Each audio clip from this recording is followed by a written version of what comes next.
안녕하십니까. 천안유베프 오유환 목사입니다. 오늘 말씀 통해서 우리 내면의 불안을 극복할 수 있기를 기도합니다. 오늘 말씀부터 이제 시편 제2권에 속하는 말씀인데, 오늘 말씀의 요절은 시편 42편 5절 말씀입니다. 내 영혼아, 내가 어찌하여 낙심하며 어찌하여 내 속에서 불안해하는고. 너는 하나님께 소망을 두라. 그가 나타나 도우심으로 말미암아 내가 여전히 찬송하리로다. 오늘 말씀은 고라 자손이 썼다겠죠. 이 사람들은, 고라는 그 250명의 무리와 함께 그 모세와 아론에게 반역을 하다가 불에 타서 죽었습니다. 그러나 그 고라 자손들은 그 조상들의 그러한 죄를 보면서 회개하고 하나님 편에 섰습니다. 그러나 그들 마음 속에는 항상 우리도 조상처럼 이런 그 반역하는 교만의 죄가 그 속에 있었기 때문에 항상 다시 죄를 짓지 않고자 그 불안함 속에 살았습니다. 근데 이것은 사실은 고라 자손만의 문제가 아니라 모든 사람들의 마음 속에는 불안이 있습니다. 특별히 오늘 말씀은 이스라엘 백성들이 바벨론의 포로로 잡혀갔을 때 쓴 시로 보입니다. 주일에 바벨론의 포로로 잡혀갔을 때 바벨론 사람들이 이스라엘 사람들에게 말했습니다. 너 하나님이 어디 있느냐? 하나님이 계신데 어떻게 해서 하나님의 성전이 불에 타고 망했는가? 왜 하나님의 백성을 도와주지 않는가?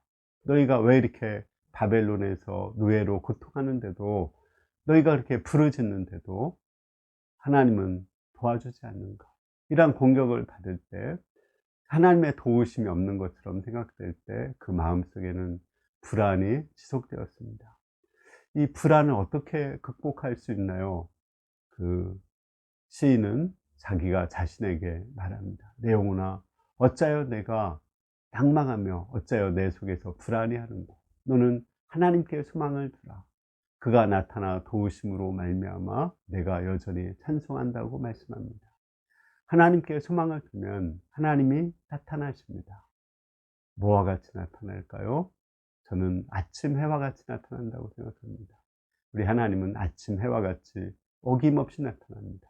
그러나 하나님은 정하신 때에 나타나죠. 아침은 막 우리가 불안해한다고 빨리 오는 것도 아니고, 또 불안해한다고 늦게 오는 것도 아니에요. 하나님의 때거든요. 하나님의 때에 하나님이 나타나 도우십니다. 마찬가지로 이스라엘 백성이 바벨론에서 포로 생활할 때 아무리 그들이 불안해한다고, 또 아무리 부르짖어 기도한다고 그것이 빨리 끝나는 것이 아닙니다. 예레미야를 통해서 70년 동안 바벨론 포로 생활할 것을 말씀하셨거든요. 70년이라는 하나님의 때가 지나야 이스라엘은 다시 고향으로 돌아오고 또 돌아와서 성전을 지켜야 되는 것입니다. 그러므로 하나님께 소망을 두고, 담대하게 하나님께 소망을 두고 하나님의 때를 기다려야 됩니다. 하나님이 살아계시지 않은 것이 아닙니다. 하나님이 살아계시지 않아서 그들을 버린 것이 아닙니다. 오히려 하나님이 살아계셔서 그들을 지금 훈련하고 있는 것입니다. 왕같은 제사장으로 훈련하고 있는 것입니다. 하나님의 때가 되면 그 훈련이 끝나는 것입니다. 그러므로 우리는 그 어떤 존재론적으로, 또는 할 수 없는 그 불안이 올 때, 또는 어떤 상황적으로 정말 하나님이 나를 도와주지 않는 것으로 같아서 불안이 올 때 우리는 하나님께 소망을 두고 아침에 오듯이 그렇게 하나님의 도우심을 기다려야 됩니다. 하나님이 우리를 구원하실 때 우리는 여전히 하나님을 찬송할 것을 믿습니다. 감사합니다.